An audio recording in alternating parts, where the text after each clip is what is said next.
This is Sunrise Extra, streaming live on Wave Now. Hey, good morning. Thanks for sticking with us here on Sunrise Extra, and happy National Mango Day. That's right. Today's the day to have a mango or try one out for the first time. Add it to your breakfast. Yeah. Oh, mango is good for breakfast. I would have known. Never had one. I was saying we had a mango tree in Miami, so we had so many. I would put mango on salmon, mango on chicken, mango on salads, mango smoothies. I sound like Bubba Gump. Honestly, that does not sound like a bad life to live, though, to me. Right. Anyway, now I'm like desperately craving one, so that is going to be my thing for today. I'm going to find that, and then I have a ton of peaches as well from the peach truck that I need to dive into. Mangoes are in the peach family. That's what I learned this morning. I did not know that. So, you know, we're all learning things today, trying something new. For those of you heading out this morning, something that's not really that new, the dense fog advisory in place for those of you in Hart, Greene, and Adair counties. It goes until 9 a.m. Eastern time. This is where we're seeing some of that dense fog, anywhere from parts of Du Bois County down into Adair County, by the way, dealing with some of that fog, because this is where we saw some pockets of heavy rain yesterday. And with the clear skies overnight and this morning, this has led to that fog, and certainly seeing that lower visibility in Grayson and Adair counties for sure. But then for the rest of us, we just have to deal with some of these upper level clouds overhead. A beautiful sunrise showing up on our SkyTrack camera in downtown Louisville as some of those upper level clouds drift in from the north. Your temperatures are in the 60s northeast of the metro, 70s southwest of the metro, mainly because of that drier air trying to creep in. Over the next 12 hours, we'll watch those temperatures, though, climbing all the way into the upper 80s and the low 90s as we keep the sunshine in the forecast. There was no prosecution in there for us. There was no prosecution in there for Breonna. So I definitely, I'm grateful for the judge for giving some time, because we could have walked away with nothing according to what they recommended. A former LMPD officer will soon report to prison for violating Breonna Taylor's civil rights.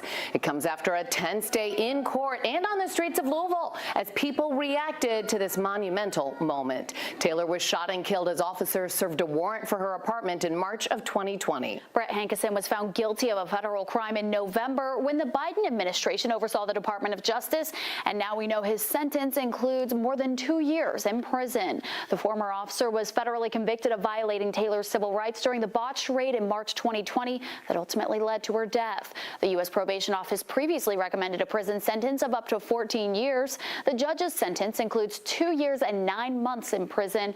The U.S. Department of Justice offered a new recommendation this month with no prison time for Hankison.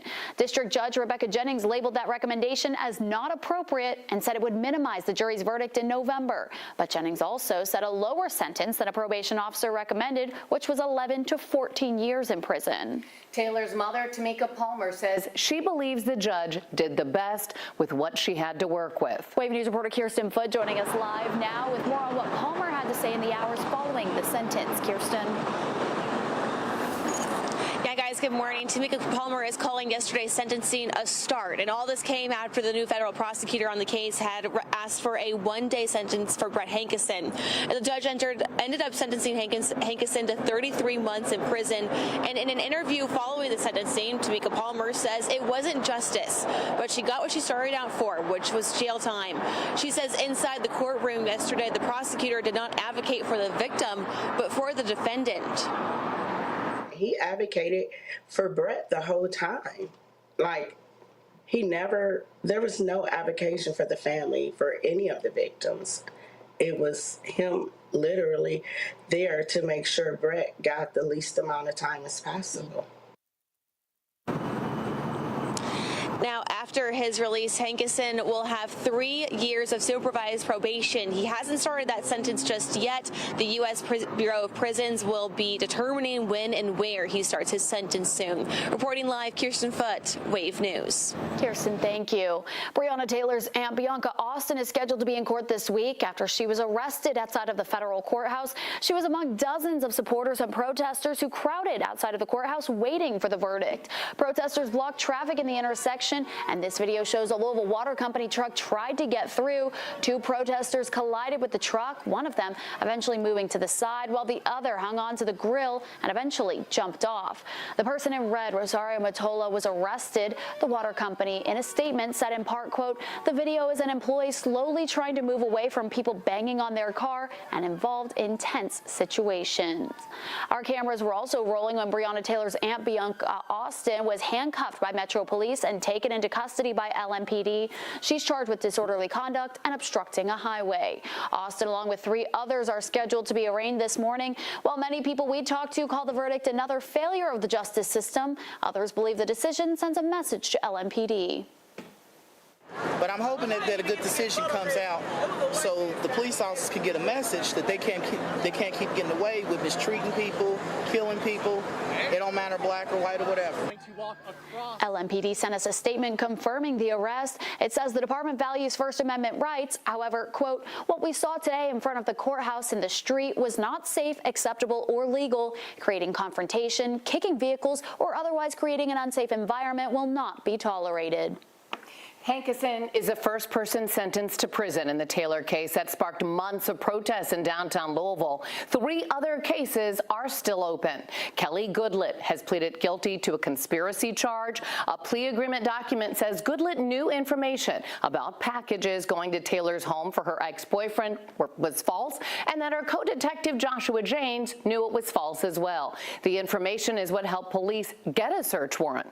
Goodlett also told investigators she and James met to talk about what they would tell those who were looking into the case.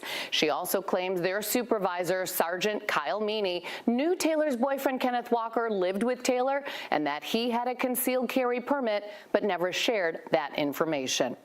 You can follow along with all of our coverage in the Breonna Taylor case, including yesterday's verdict on the Wave News app. You'll find it free in the App Store, and you can get alerted to breaking news as well as it happens. Coming up, the first day for JCPS, less than 3 weeks away now. After the break, we'll bring you some important dates you might want to mark on your calendars.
You know, maybe today we should resume our morning walk. You know, we had a routine that we would go for a walk 8:30 until about 9, but then it was too cold, then it got too hot. Yeah, but this morning seems like a good morning to get a mile in during our break. Yeah, today's a Goldilocks morning. Okay. Yeah, it's going to be just right. You have that lower humidity, you have more of that sunshine coming our way, and the front that was sitting across the area is a little bit further to the southwest, so that means that more of that drier air is going to try to make its way into our region as the day continues. We are watching some of these upper level clouds drifting in from the north, but those are just going to make for some beautiful sunrises, and that's really it. For those of you further to the south, where we had some of that heavy rain, some of you saw nearly 2 inches of rainfall yesterday with the clear skies and light winds, plus that residual moisture from yesterday's rain.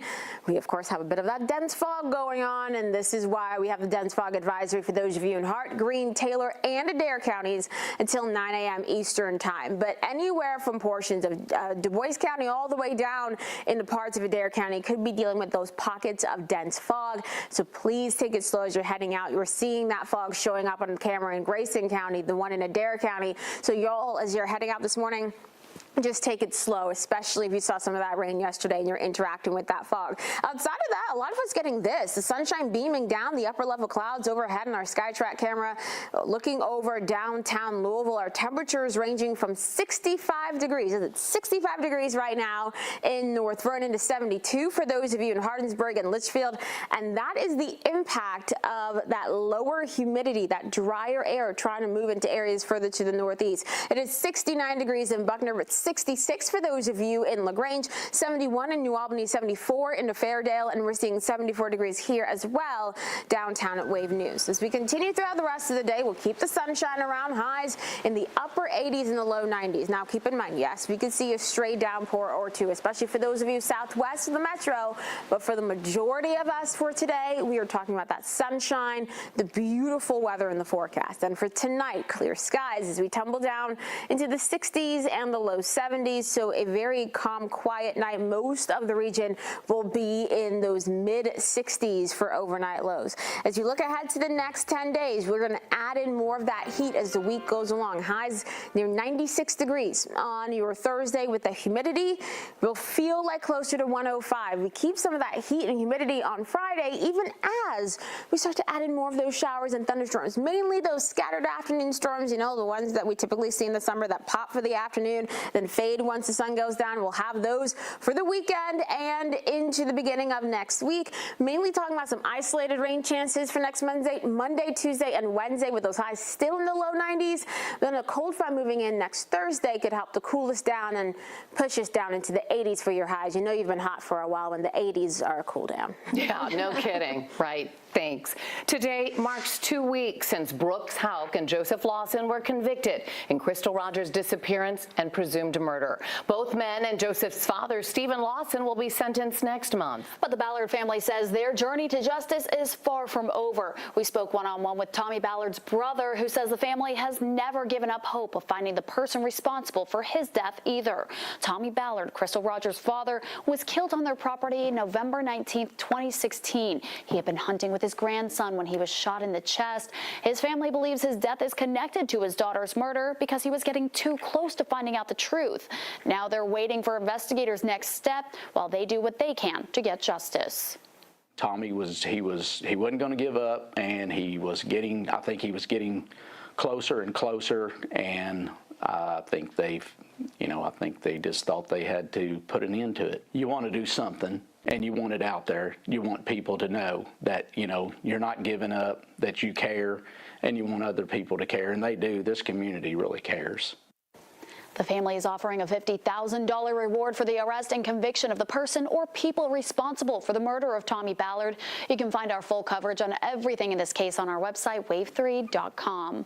JCPS's new school year is less than 3 weeks away, so they're sharing some information right now that parents need before the first day of school, August 7th. Starting Monday, parents can find their assigned bus stops and bus numbers through the Bus Teller app. If you have transportation-related questions, you can call your child's school or 485-RIDE. If you did not complete the transportation verification form before the June 13th deadline, your child might not have a bus on the first day of school. Transportation service applications are in a freeze period from now until August 18th.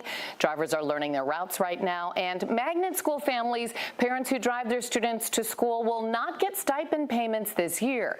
You can learn more information by going to jcpsfirstday.com. New for this school year, students will not be allowed to use their cell phones during school hours except for emergencies. Each school will create its own policy on how parents can get messages to their child. You can check with your student's school to get that information. In both Indiana and Kentucky today, groups will be talking about immigration and local efforts to house detainees in jail. This as Indiana officials are learning about the use of one of their National Guard posts to house more people. The Kentucky Citizens for Democracy will be talking about prison reform and the role of local jails to house immigrants. The meeting is at St. James Episcopal Church in Pewee Valley at 6:30 tonight. And in Indiana, people will be protesting in support of those in custody. The group Do Something Southern Indiana has led multiple previous rallies about the treatment of immigrants in custody. The one today will start at 11 a.m. outside of the Clark County Courthouse. Indiana officials learned Camp Atterbury will be used to house ICE detainees. It's part of a new federal plan by Defense Secretary Pete Hegseth. One senator says the National Guard base in South Central Indiana is expecting to hold 1,000 people. Hegseth told officials that it shouldn't impact the regular activities at the base, but some lawmakers say they're still curious about things like housing conditions and safety. So some of the questions we need answers to must be answered. We cannot allow this Hoosier facility to be turned into another Alligator Alcatraz. Indiana Attorney General Todd Rokita, as well as other top lawmakers, said they support the move.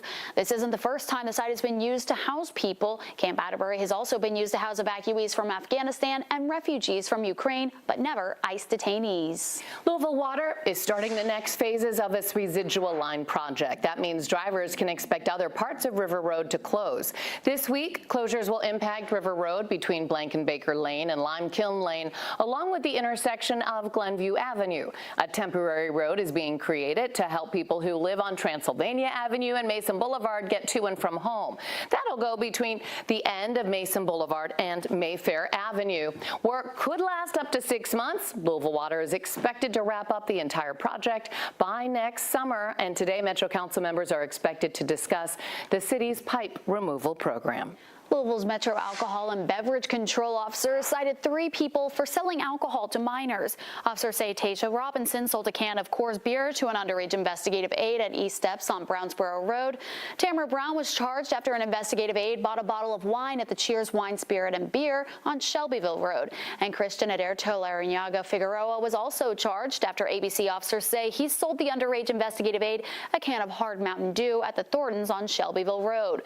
All 3 are scheduled for arraignment on August 18th. A new judge will now oversee the case of 2 former JCPS coaches and another man charged with sex crimes. Former JCPS coaches Donnie and Ronnie Stoner and Zachary Kilgore were expected to appear in court yesterday morning, but the judge in the case had to recuse herself due to a conflict. Judge Julie Kalin previously represented a co-defendant of Kilgore's in a 2009 murder. A grand jury indicted the 3 on sexual assault charges on Friday. The Stoner brothers are facing charges including sodomy, rape, sexual abuse, unlawful transaction with a minor, and incest. Kilgore is facing a single complicity to rape charge. It's still not clear when their new arraignment will be. Temu is responding to a new lawsuit filed by Kentucky's Attorney General against the company. Attorney General Russell Coleman claims a shopping platform is stealing data from Kentuckians and allows the Chinese government to access that data. The AG also accused Temu of stealing the intellectual property of U.S.-owned companies and Kentucky iconic brands like UK and U of L. Temu released a statement about the lawsuit saying the allegations in the Kentucky Attorney General's lawsuit are based on misinformation circulated online, primarily from a short seller, and are totally unfounded. We categorically deny the claims and will defend ourselves vigorously. Well, Kentucky Governor Andy Beshear featured in Vogue magazine. We'll tell you about that feature coming up and when it'll be released when we come back.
My stomach is growling so loudly.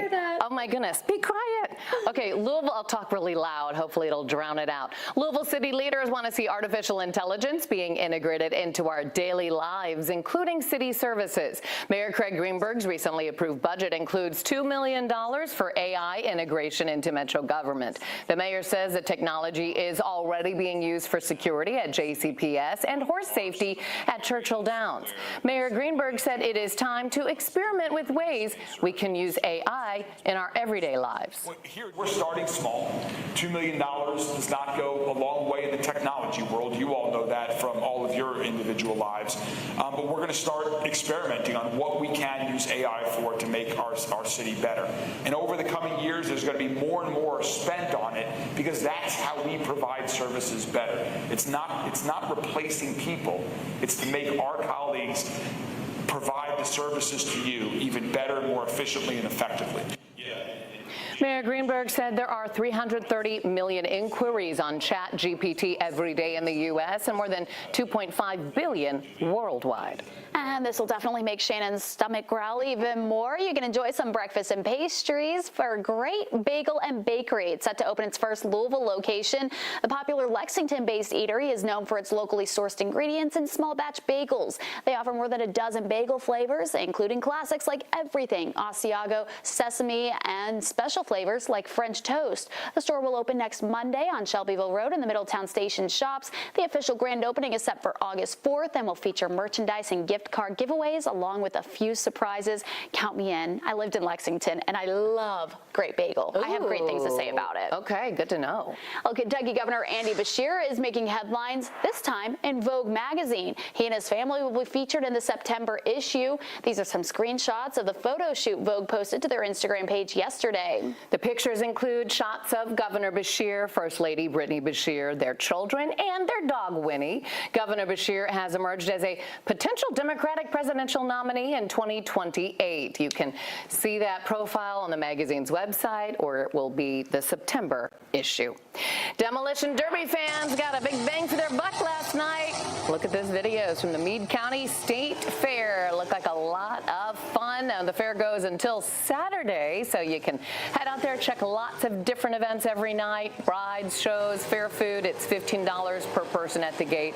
That includes parking, shows, and all the rides you want to ride. So if you want to ride the same one, you can do it over and over and over. Hey, if it's a good ride, might as well do that. Well, get your popcorn ready because today you'll have a chance to watch a movie at a great price. Movie lovers have a chance to see a film today for just $1 a ticket. Elizabethtown's movie series continues today at the Historic State Theater. Each Tuesday, a movie is played at noon and 7 p.m., and today's movie is Paddington 2. Doors will open 1 hour before each showing, and you can buy tickets on their website.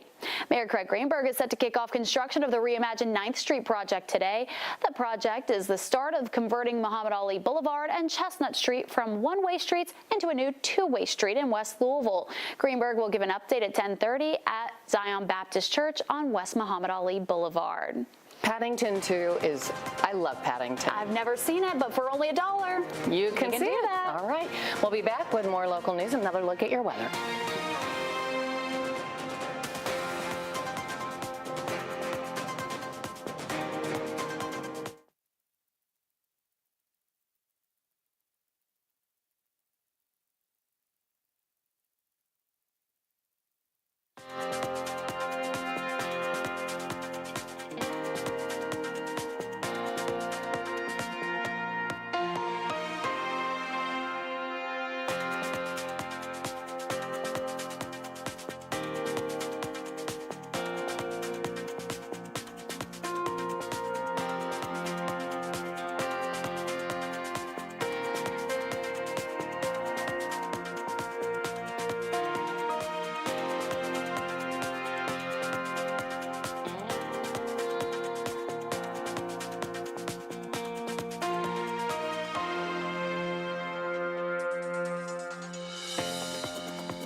This Wave News update is sponsored by Oxmoor Auto Group.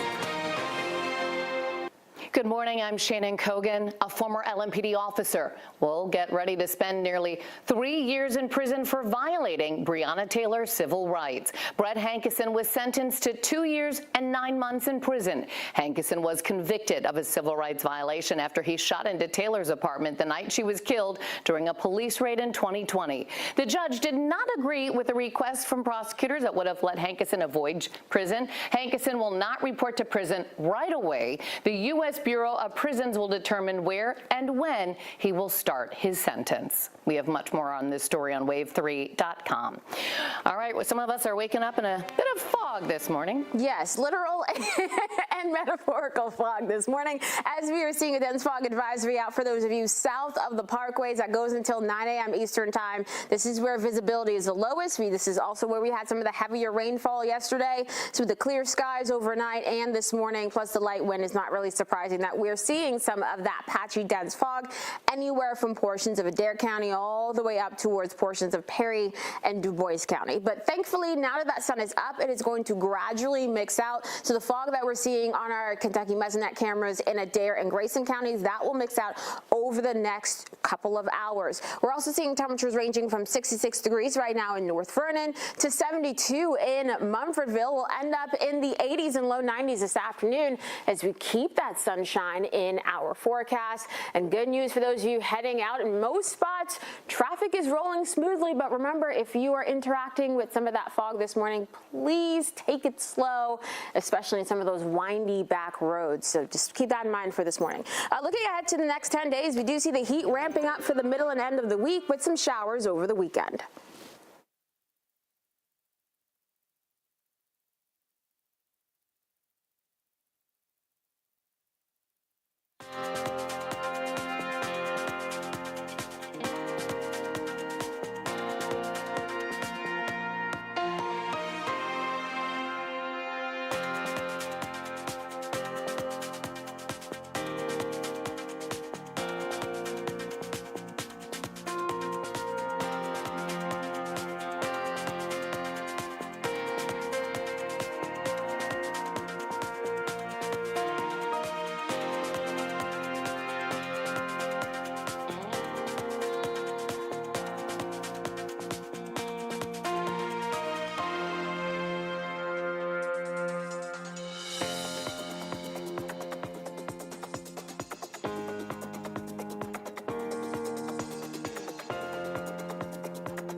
Hey, thanks so much for sticking with us here on Wave Sunrise Extra. I'm Olivia Russell. Hope you all are having a great Tuesday morning so far. Let's get to those top headlines. Simmons College is receiving a massive donation that will help feed students in need on campus. Kroger is donating $30,000 to help Simmons reopen their food pantry. The money will help keep the pantry stocked with nutritious foods for the upcoming semester, so students who need food have a place to get support. The food pantry is located in the library on campus. Kroger Kroger also helped upgrade Simmons food storage and refrigeration. There will be a ribbon cutting for the grand reopening on Wednesday. There's still time to apply for Kentucky's Summer Electronic Benefits Transfer Program. It's a federal child nutrition program that offers benefits to take care of meals this summer for students from eligible families. If your child has received SNAP, KTAP, or kinship care benefits for at least 1 month since July of 2024, they're automatically approved and there's no application needed. If your child has not received automatic approval, you have until August 15th to apply to secure a $120 benefit. Well, Team Kentucky is joining state transportation agencies across the U.S. this week to spread the word about how drivers can pass safely through low clearance bridges. Very important here because the effort is to help avoid preventable structure and vehicle damage and ensure safety on the Kentucky roadways. It's the Check Your Height, Know It's Right public awareness campaign, and it starts tomorrow. It runs through Saturday. The initiative is urging drivers of commercial trucks, rental vans, RVs, and even cars and pickup trucks to check that their vehicle is not too tall to safely fit underneath bridges. These overhead collisions, commonly known as bridge hits, not only damage vehicles and infrastructure, but they can also cause some massive delays that put the public and emergency responders at risk. They have bigger things to A worry about. Kentucky teen is on a journey to raise money for a good cause. She's working to raise money for patients at Norton Children's Hospital. This is 15-year-old Leah Kerr. She's hosting a fundraiser for the next 16 weeks that hopes to raise $16,000. She says it's all in celebration of her 16th birthday, which is 16 weeks from now on October 24th. Kerr says she wants to raise money by that date to make things a little easier for patients receiving care at Norton Children's.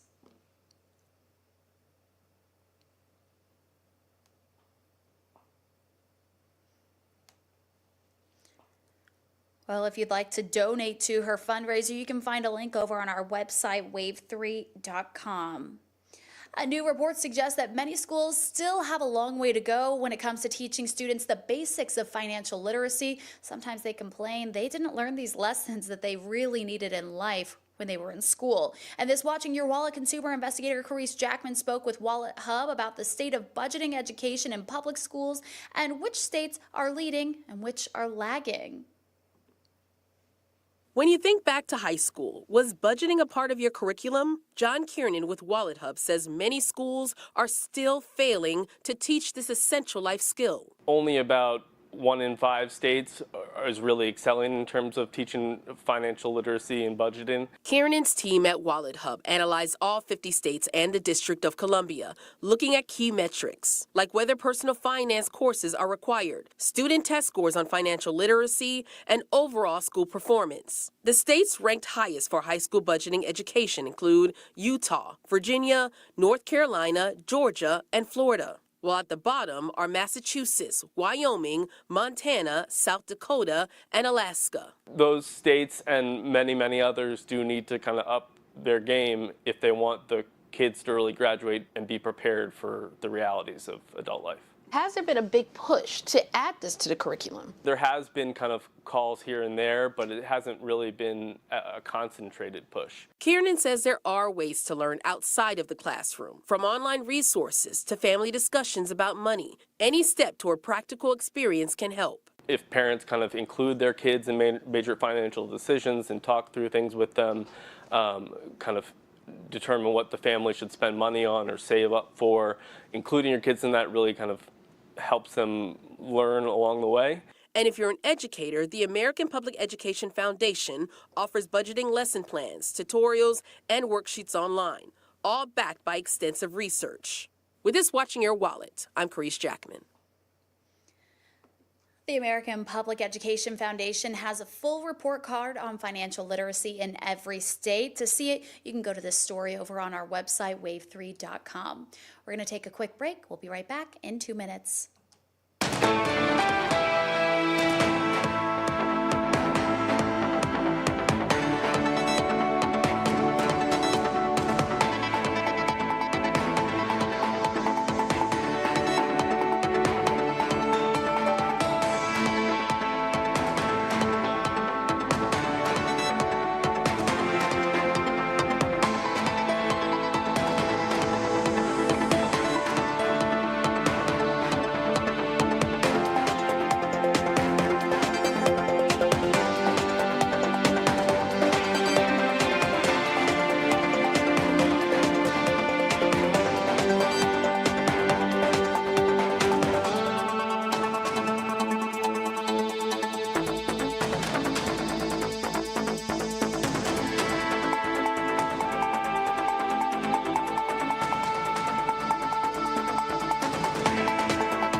it's something I think all of us have done at one point or another. Locking your keys inside your house or your car can really put you in a difficult position, and oftentimes it's only solved by a locksmith. But we found not all locksmiths are created equal, and some may even be scammers trying to take advantage of your situation, charging you even more than you expect. National investigative reporter Kristen Crowley found it's a problem all over the country, and it's a problem that's proving difficult for investigators to stop. At 70 years old, Enrique Hernandez still goes to work every day, but one day in 2023 sticks out more than most. As soon as I closed the door, I knew that I didn't have my keys on me. In a rush to get to his shift on time, he called a Kansas City area locksmith listed online. So I figured maybe $150. It would have been fine with me to pay $150. The actual total, $1,217.29. I said, no, this is outrageous. This is way out of line. I go, you gotta be kidding me. I'm not paying that. A breakdown of the bill shows the locksmith charged nearly $400 per lock. One of them, Enrique says, he didn't even need. And he's not the only one. Consumers are desperate when they need a locksmith. You know, they can't get in their car, can't get in their house. And so these individuals prey on that. Steve Howe is district attorney for Johnson County, Kansas. His office actually investigated what happened to Enrique, as well as several other people, saying predatory locksmiths are a big problem. They tell them one price and then charge them a considerable more after the work is done, and basically hold them hostage. House says the perpetrators buy ads and sponsorships on Google to make sure they're the first ones who pop up when you search locksmith. How are these places showing up on Google if they're illegitimate? Well, I think there has to be enough complaints in order for Google to bring them down. Are these locksmiths scammers? Oh, many of them are. Yes, absolutely. Zach Wilcox says he knows firsthand how it all works. You're pretty familiar with locksmith scams. Yeah. Why? I used to work for one. He showed us receipts of the work he used to do. This guy should have paid $50 tops. And the windfall that came from it. Just 9.5 months, I made him $131,000. What do you think about all this looking back now? I wish I would have just tried harder to stop it all, because it's just growing and growing. Part of what makes predatory locksmiths difficult to find is in most states, locksmiths don't need a license or certification. The industry is largely unregulated, meaning there is no paper trail. Only 13 states require locksmiths to have a license. Nebraska was among them until it dropped the law in late 2021 because of problems with the licensure and certification process for locksmiths. Since then, according to the Better Business Bureau Midwest Plains region, which covers Nebraska, locksmith complaints have nearly doubled from 25 in 2022 to 48 by 2024. And it says the problem is likely underreported. If you can't trust your locksmith, it's kind of a scary situation because we are trained to get into places that most people can't. Ryan Carlson is a second-generation locksmith. He owns the Lock Doctor in Lee's Summit, Missouri. He says in recent years, these predatory locksmiths have ramped up.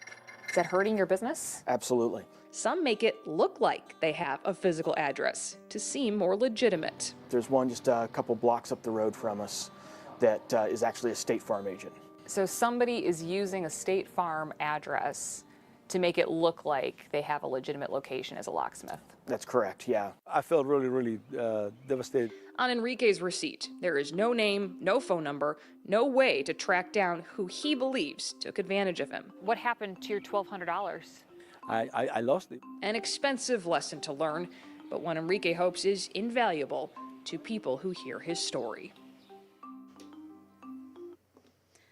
And experts say the key here is making sure that you have a locksmith lined up before you even need one. The Better Business Bureau says you should have a list of numbers for locksmiths before that situation even happens. So this would be similar to how you already have a plumber or electrician saved in your phone, always on hand and ready to go. People often don't think about what locksmith they should call until they actually need one. So the stress of being locked out and everything that's going on, you often overlook the red flags, and that could be a lack of an address or even a fake address, and that leads you to call someone who is not reputable. And you can find a full list of BBB accredited locksmiths over on the BBB website. And if you want to verify that a listed address for a locksmith is legitimate, you can always use Google Street View to see it for yourself. Very important to make sure you're not getting scammed there.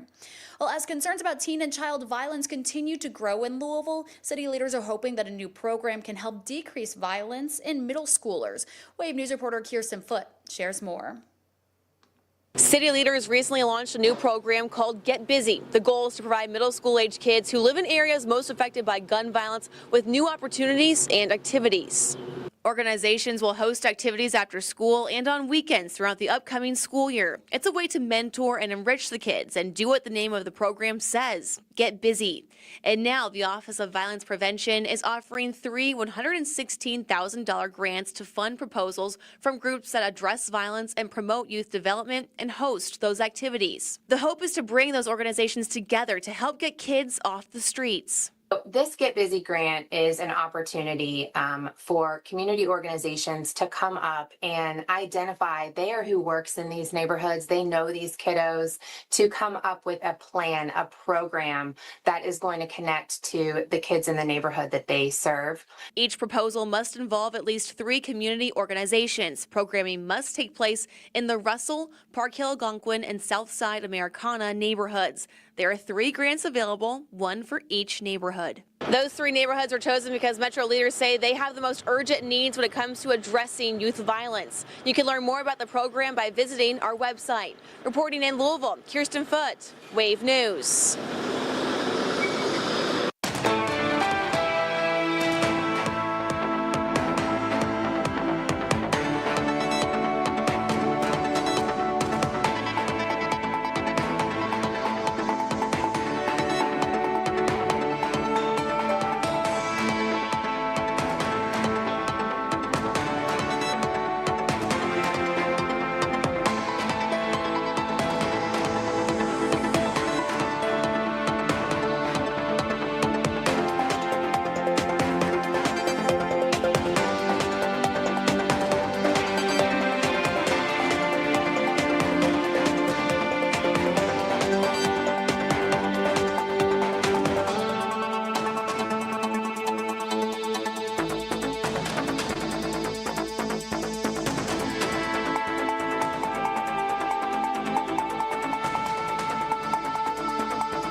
Thanks for staying with us here on Sunrise Extra. Now to an update we've been following since the spring. The city of Louisville making a major push to address public safety issues, asked Metro Council to approve $750,000 for a call triage program that would take pressure off ambulances and emergency rooms and hopefully save some lives. This month, the council approved that money, and yesterday, the Wave News anchor Brian Schlonsky met with emergency services to find out what happens next.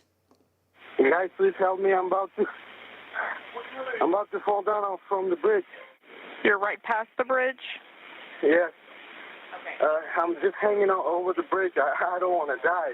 Sometimes the 911 calls are life-saving. Having people's lives in my hands is kind of stressful sometimes. It's very scary. Like the call Martina Warner took in early May, a semi-truck driver dangling over the I-65 overpass, fearing for his life. He thought he was never going to see his family again, and he was just asking where the responders were over and over, so he's very scared. I don't even know how I'm supposed to get out of here. They're going to get you out, okay? They know what to do. As soon as the fire department gets there, they know what to do, okay? But then there are the calls that overload the system. People calling 911, asking for ambulances and emergency rooms when that's not the level of care they actually need. I mean, I've gotten calls of someone sweating before and wanting an ambulance to go to the hospital. In the past 2 years alone, EMS took roughly 300,000 phone calls. Warner says she can average 250 a day. But a fix is coming soon, $766,000 going to a program that aims to reduce the strain on emergency medical services by better triaging the calls. Trained medical professionals will assess the call and determine the level of care instead of automatically sending an ambulance. It's to keep ambulances available for more critical calls. James Polk is managing the new program. He says right now they're in the planning stages. What is this program going to look like? There could be nurses working in-house, maybe off-site telehealth services. There could also be alternative transportation to help people get to the doctor without wasting precious emergency resources. EMS is doing a lot of calls that they shouldn't be doing, and they're taking folks to the ERs that are weighing down the ER's time as well. The goal is to save lives. More stories with a happy ending. Like the trucker, Warner kept calm during that daring rescue. I was watching them take him out of the truck, and I felt very relieved that he was able to get to steady ground. That was Brian Schlonsky reporting. Now, as for the timing, that money will be officially available in October when the new budget kicks in. The hope is that something could be in place by the end of the year.